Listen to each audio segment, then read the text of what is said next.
Buen día y bienvenidos a Interdistrict, un podcast que habla sobre problemas culturales, interculturales y que menciona aspectos sobre Colombia. En el día de hoy tendremos grupos invitados de la comunidad afrocolombiana, raizal y palenquera. Los representantes de cada uno de ellos nos hablarán sobre sus problemáticas, diferentes aspectos sociales, sobre conflictos de derechos humanos y cómo la interculturalidad nos apoya en esto. Eh, Como integrantes de la comunidad afrocolombiana tenemos a María Fernanda Marín, a Nicolás Daza y a Valentina Barrios. Por parte de la comunidad raizal tenemos a Daniela Mateus y a Nicolás Díaz. Y por último, la comunidad palenquera tiene representado a Marlon Amariles y a Sebastián Suárez. Empezaremos con una serie de preguntas. La primera, quiero que se introduzcan, que nos hablen un poco sobre su ubicación, sobre sus aspectos generales, sobre cosas como si tienen un idioma propio, si, cuál es la cantidad de su población, etcétera. Empezaremos con la comunidad afrocolombiana. De acuerdo, buenos días. Es importante empezar diciendo que la población afrocolombiana está constituida por los descendientes de africanos esclavizados y traídos a América desde los tiempos de la conquista. Su llegada se da cuando los colonizadores europeos introducen la mano de obra esclava en el continente americano. Pero tras la abolición de la esclavitud en 1851, esta población se integró a la sociedad del país y en muchos casos permanecieron en las zonas costeras donde desembarcaban o en las islas aledañas. Las comunidades negras tradicionales del Pacífico presentamos ciertas características comunes. Somos comunidades agrarias ubicadas generalmente en las partes bajas de los ríos y en las costas de zonas cálidas y o selváticas. Nuestras actividades productivas tradicionales han sido la minería, la pesca, la caza y la recolección y la siembra de productos como maíz, plátano, yuca y frutas en pequeñas parcelas. Ya hablando más sobre la ubicación, podemos decir que la población afrocolombiana se encuentra distribuida en todo el territorio nacional. Sin embargo, existen regiones con mayor presencia debido a procesos históricos y demográficos. Los afrocolombianos son entre el 19 y el 21% de la población, que es aproximadamente de 7 a 9 millones en una población total de 49 millones de personas, siendo Cali, Cartagena, Barranquilla, Bogotá y Medellín los sitios en donde reside el 29,2% de la población. Aunque otro punto también importante de ubicación son las islas de San Andrés, Providencia y Santa Catalina. Muchísimas gracias, Valentina. Ahora continuaremos con los representantes de San Basilio de Palenque. Bueno, nosotros como comunidad de palenqueros queremos empezar por nuestra ubicación geográfica. Existen cuatro palenques reconocidos. El principal es San Basilio del Palenque, ubicado en el municipio de Mates, Bolívar; San José de Ibre en Córdoba; Jacobo Pérez Escobar en Magdalena y La Libertad en Sucre. Como ya lo venía mencionando, San Basilio de Palenque es un corregimiento del municipio de Mates en el departamento del Bolívar. Está ubicado a 50 kilómetros del suroriente de la ciudad de Cartagena. Su casco urbano está dividido en dos barrios, barrio arriba y barrio abajo. Estos están separados por la iglesia y el puesto de salud.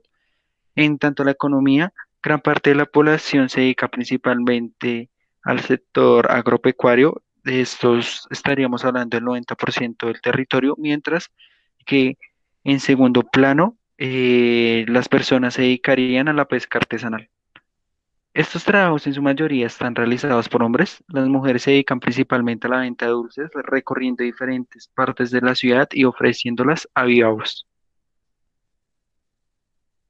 Ya para tratar temas lingüísticos, nosotros sabemos que nuestra comunidad tiene una lengua propia que es la lengua palenquera.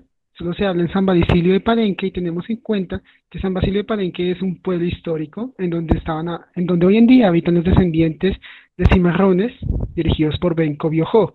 Se cree que es una mezcla entre el castellano antiguo y el portugués con lenguas africanas.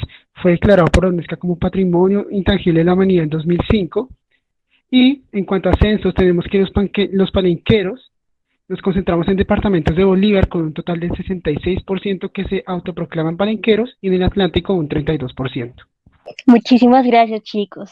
Ahora continuamos con el representante de los raizales. Buen día. Nosotros los raizales somos denominados una comunidad étnica por tener nuestra propia lengua y cultura que se desarrolló a partir de sus raíces africanas, caribeñas y algo de europeas. Somos originarios del archipiélago de San Andrés, Providencia y Santa Catalina. Contamos con una lengua propia, el creol. Es un lenguaje de base inglesa con elementos africanos y del Caribe. El creol es la lengua común hablada por los nativos de las islas. Sin embargo, en escenarios como la iglesia y en asuntos públicos o comunitarios, solemos utilizar el inglés común. Nuestra economía se ha cimentado en nuestros agricultores y pescadores artesanales, que a pesar del turismo y el comercio, que son las principales actividades económicas actuales, se mantienen en sus actividades. En el censo del DANE del 2018 se reportaron 25.500 personas autorreconocidas como raizales, lo que evidencia una reducción del autorreconocimiento étnico en un 16,5% en comparación con las personas censadas en el 2005. Muchísimas gracias, Nicolás. Bueno, es buen torno a la introducción. Ahora quisiera saber cuáles son algunos de sus problemas en torno a conflictos territoriales, cuáles han sido las características, las bases históricas y diferentes elementos que han tenido sus territorios.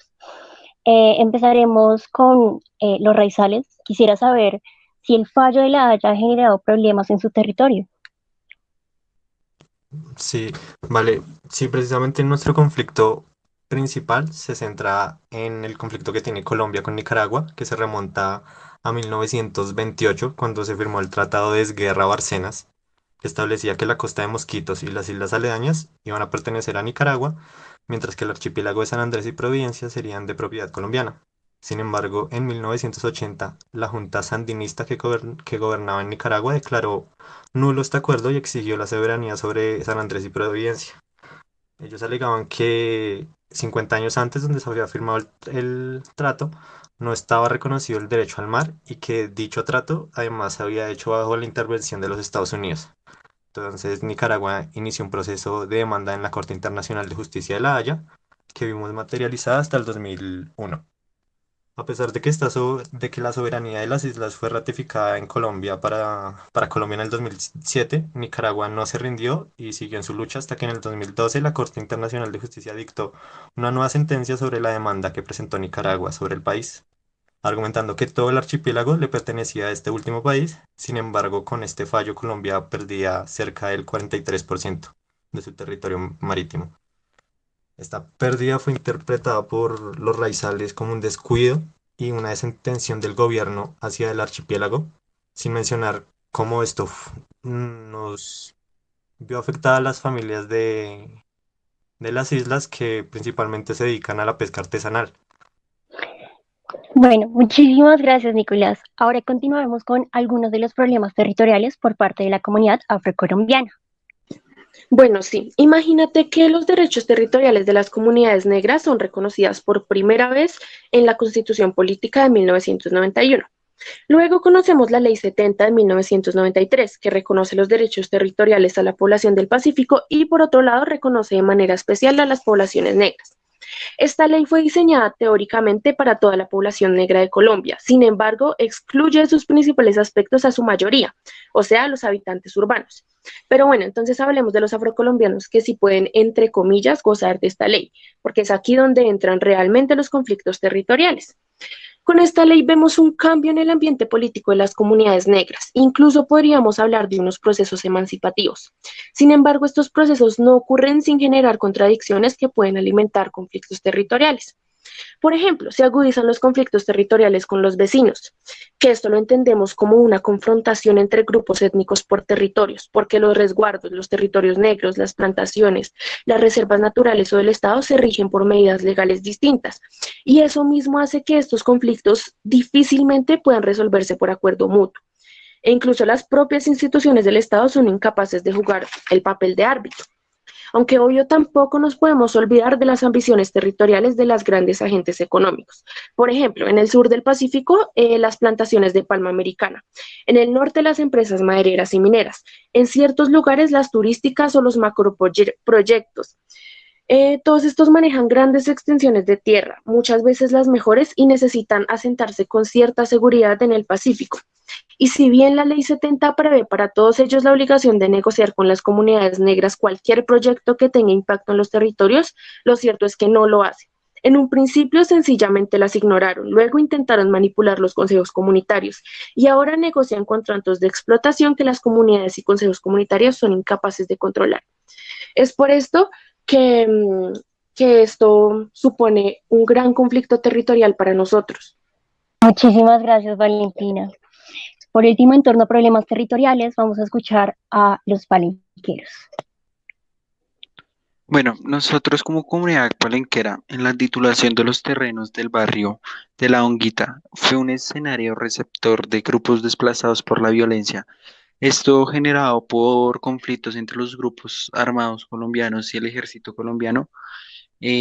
A nuestro territorio llegaría la población conformada por 70 familias de la área de Onga, ubicada a 10 kilómetros del Palenque, que tuvieron la obligación de movilizarse en julio del 2001.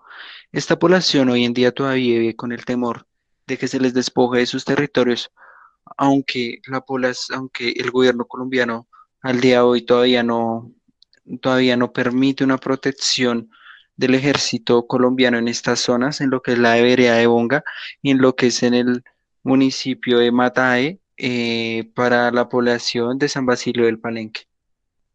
Muchísimas gracias, Mar.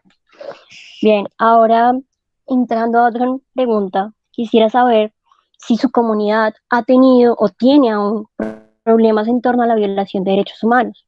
Quisiera empezar esta ronda de preguntas con la comunidad de los raizales. Claro que sí. Como raizales, consideramos que la ley del puerto libre ha afectado en gran medida a nuestros derechos. Con esta ley se implementaron cambios en todos los aspectos de la vida de la población originariamente asentada aquí. Cuando pasó esa interrupción comercial, una gran mayoría de personas isleñas raizales quedaron marginadas porque no conocíamos las dinámicas del comercio y del turismo. Otros abandonaron sus actividades productivas tradicionales como la agricultura y la pesca para dedicarse al comercio y otros, al no tener cómo sostenerse o respondiendo a la presión de los llegaderos, vendieron sus tierras, con lo cual se inició un proceso de despojo. Básicamente, los perfiles demandados por la nueva base económica no se relacionaban para nada con las actividades a las que los isleños trabajadores estábamos acostumbrados, lo que desencadenó conflictos entre pañas continentales e isleños raizales. Sé que muchas personas desconocen quiénes son los pañas. Bueno, así le llamamos a quienes nos visitan desde la Colombia continental. A lo largo de los años hemos tenido varios conflictos con ellos justamente por las nuevas políticas que generaron disminución de recursos y tierras a manos de isleños. Los pañas pasaron a ser llamados con desprecio como champetudos. Además, se nota una fuerte diferenciación territorial. Por ejemplo, el norte de la isla se transformó en en la zona destinada al turismo y en ella están la mayoría de los barrios continentales, mientras que el centro de la isla, conocida como The Hill, y el litoral suroriental se convirtieron en los barrios isleños por excelencia, a tal punto que en algunas ocasiones estas zonas fueron vedadas por el arrendamiento a pañas o extranjeros. Muchísimas gracias, Daniela. Ahora continuamos con la comunidad de los palenqueros. Quisiera saber cuáles conflictos de derechos humanos tienen en su territorio. Por supuesto, nosotros como palenqueros consideramos que un conflicto de derechos humanos sería el acceso a servicios públicos. Cabe destacar que no contamos con servicio de gas domiciliario y la red eléctrica que se instaló en 1974 y es la que funciona en la actualidad.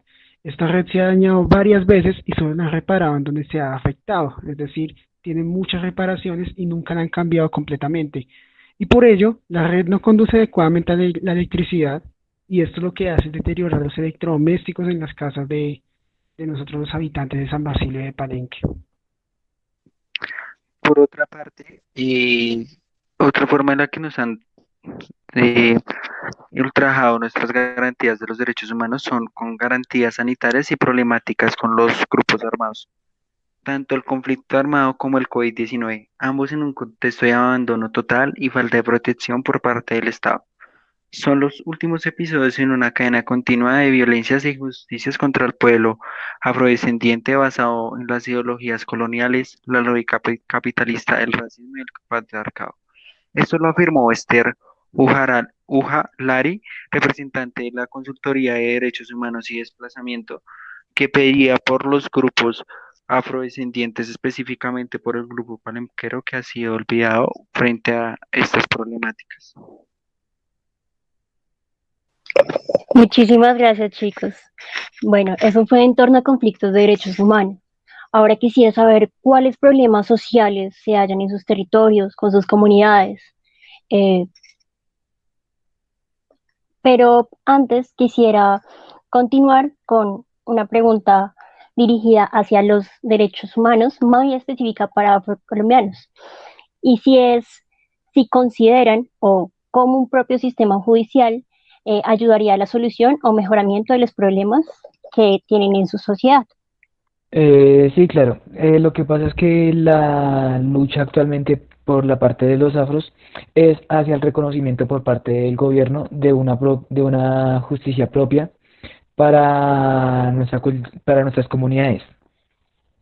Lo que pasa es que esto también es una vulneración a los derechos humanos, puesto a que no se acepta nuestra cultura como tal. Y es una vulneración también a la propia Constitución en la Ley 70 de 1993 de la protección de diversidad étnica. Nosotros creemos que esto sucede en mayor medida por culpa del racismo, puesto a que actualmente en la sociedad colombiana se sigue pensando que las personas negras son maleantes, son ampones, son delincuentes y no se nos da un trato digno para la justicia, así como lo tiene la justicia indígena. Lo que buscamos nosotros con nuestra justicia no es tanto sancionar al delincuente, sino hacer una reparación de los daños hechos a la víctima.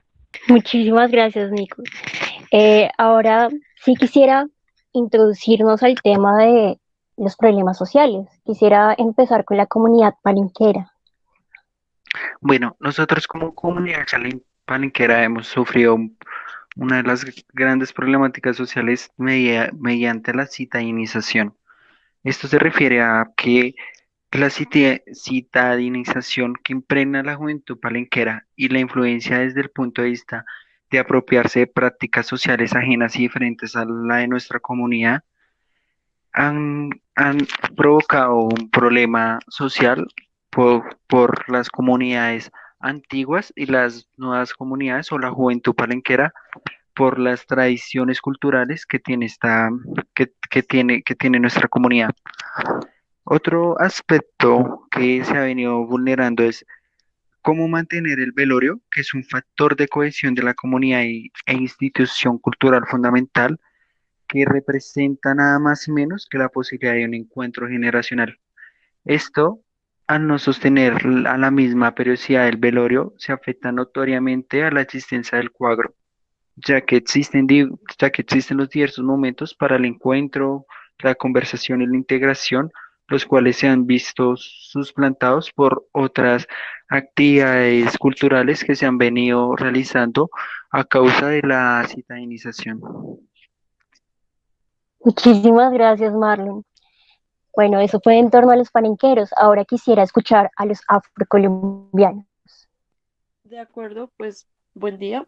Bien, primero, respecto a las principales problemáticas sociales que envuelven a nuestra comunidad afrocolombiana, tenemos que las zonas de mayor predominio de población afrocolombiana son aquellas que se presentan los más bajos índices de calidad de vida del país. El ingreso per cápita promedio de los afrocolombianos se aproxima a los $500 anuales, frente a un promedio nacional superior a los $1.500.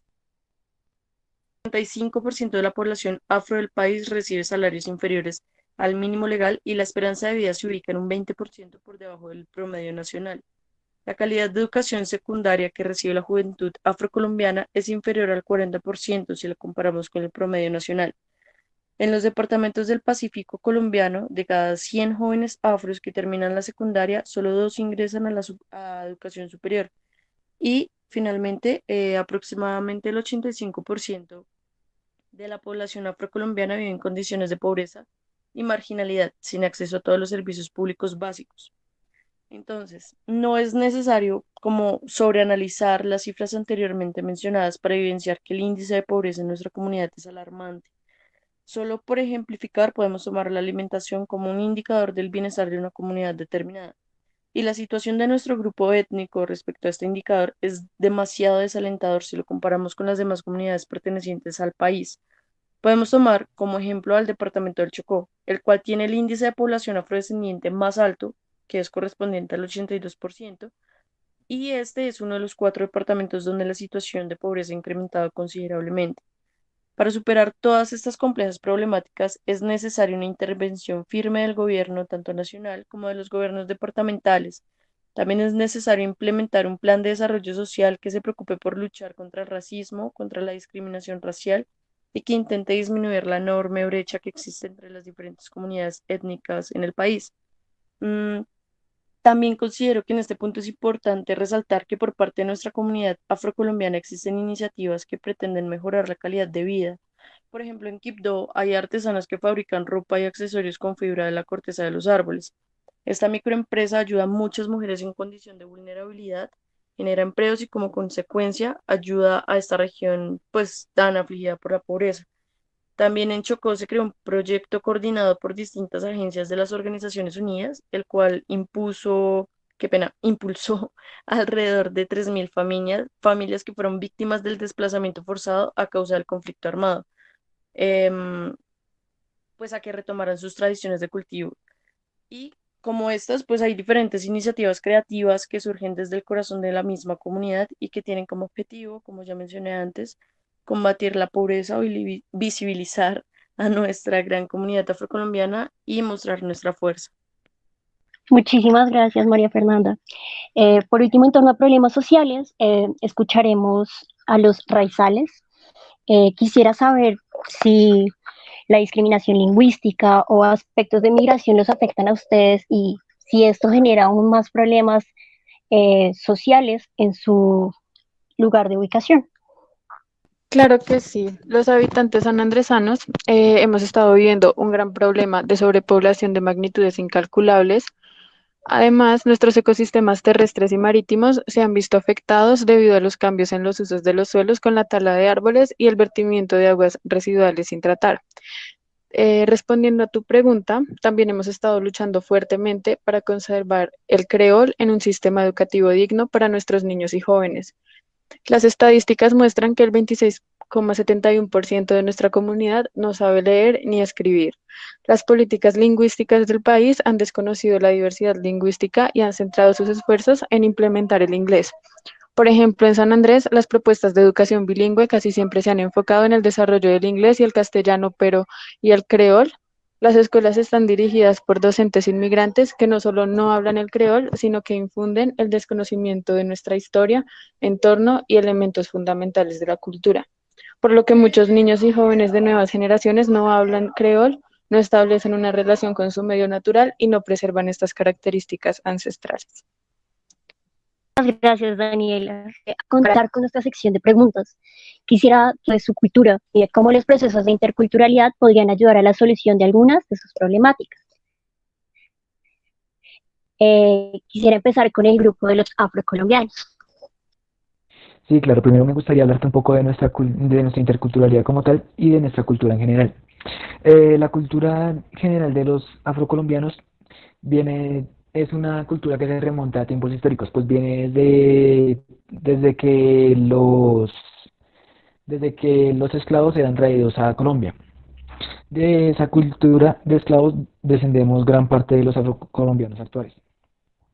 Lo que caracteriza a esta cultura es la música y los bailes. Bailes como Maparé, que son ancestrales prácticamente, datan del siglo XVI y que actualmente tienen una connotación de cortejo entre hombres y mujeres, o el curralao, que es un baile característico de las comunidades afros en toda la zona del Pacífico de Colombia. También tenemos varios representantes de nuestra comunidad, como lo pueden ser Caterine Ibargüen, una medallista olímpica colombiana que es considerada incluso de las mejores en su disciplina, o grupos musicales tales como Chuck It Down, que es conocido a nivel continental por haber ganado diferentes premios Grammy. Ahora, en cuanto a la pregunta que me hiciste, quiero reafirmar lo que había dicho antes, que es el hecho de que para poder tener una buena afianzación de nuestra cultura, necesitamos la aprobación de nuestras creencias, tales como la que ya se ha mencionado antes, el derecho a tener nuestra propia justicia para nuestros propios habitantes. Muchísimas gracias, Nico. Ahora, continuando con esta misma pregunta, quisiera saber aspectos culturales sobre los raizales y cómo los procesos interculturales los apoyan o cómo ayudarían a una solución. Tu pregunta nos parece muy interesante. Mira, en cuanto a cultura, los raizales somos una comunidad ampliamente diversa, ya que desde tiempos atrás albergamos gran cantidad de religiones que han manifestado entre sí un trato fraternal. Otro factor importante en nuestra cultura está en la música con bailes típicos, con ritmos que están principalmente impulsados por el reggae y la música country, con bailes típicos como cuadril y el mazurca, que aunque fueron introducidos por los colonizadores, los nativos los adaptaron. Vivir la interculturalización sería una solución a muchos conflictos, ya que aunque actualmente vivimos en una comunidad multicultural, no se intenta llegar a vivir en una interculturalidad. Un gran paso podría ser la revitalización del creol, que se está viendo afectado por los diferentes procesos multiculturales. Uno de ellos, y el más importante a mi parecer, es que nuestros niños no están aprendiendo el creol como lo hacíamos anteriormente, ya que los profesores han sido sustituidos por continentales que no hablan la lengua nativa. Muchísimas gracias, Daniela. Ese aporte fue muy importante. Y por último, quisiera escuchar a los palenqueros que tienen que decir sobre esto.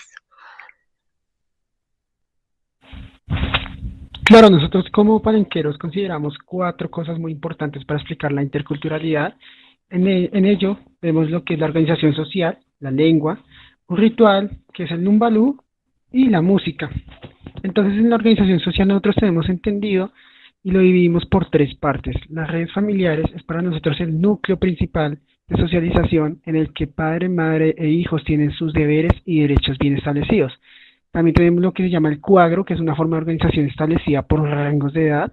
Se establecen sectores residenciales específicos y a través de los cuagros se transmite información de interés comunitario, ya sea nacimientos, noviazgos o casamientos, pero también se transmiten valores como la colectividad, solidaridad y la honestidad. Por último, en cuanto a la organización social, tenemos las juntas, que es donde se van a reunir varias personas para tratar un tema y se acaban en el momento en que se haya cumplido eso. Nosotros vemos solución en las juntas porque podemos ver que en la teoría en el territorio es el Consejo Comunitario Ma Cancamaná, creado bajo el amparo de la Ley 70 de 1993. En cuanto a la lengua, nosotros consideramos la lengua palenquera muy importante porque es un medio de transmisión de conocimientos medicinales, rituales, cantos y rezos y juegos de velorio. Para hablar de juegos de velorio también queremos destacar lo que es el Numbalú, que es muy típica de nosotros en nuestro pueblo San Basilio de Palenque. Nosotros creemos que a los 9 días de que alguien fallece, se piensa que el alma del muerto vuelve 2 veces al día, específicas 6 de la mañana y 5:30 de la tarde. Este ritual es característico de la población cimarrona, es decir, una cultura africana, y se celebra con ropa blanca y velas al ritmo de tambores. El tambor especial para esta celebración es el tambor peniche y es considerado sagrado. Muchísimas gracias a todos ustedes. Muchísimas gracias a cada uno de los integrantes y representantes de las comunidades afrocolombianas, raizales y palenqueras. Eso fue todo por el día de hoy. Espero cada uno de los oyentes haya aprendido algo sobre las comunidades tan individuales, pero que tienen características tan similares, que tienen problemas que aún no se les han dado solución, a pesar de llevar mucho tiempo, y cómo la interculturalidad y diferentes procesos podrían ayudarnos a la solución de estos. No siendo más, agradezco a los invitados una vez más y nos oímos en una próxima ocasión. Muchísimas gracias. Esto fue Interdistri y que tengan un buen día. Gracias.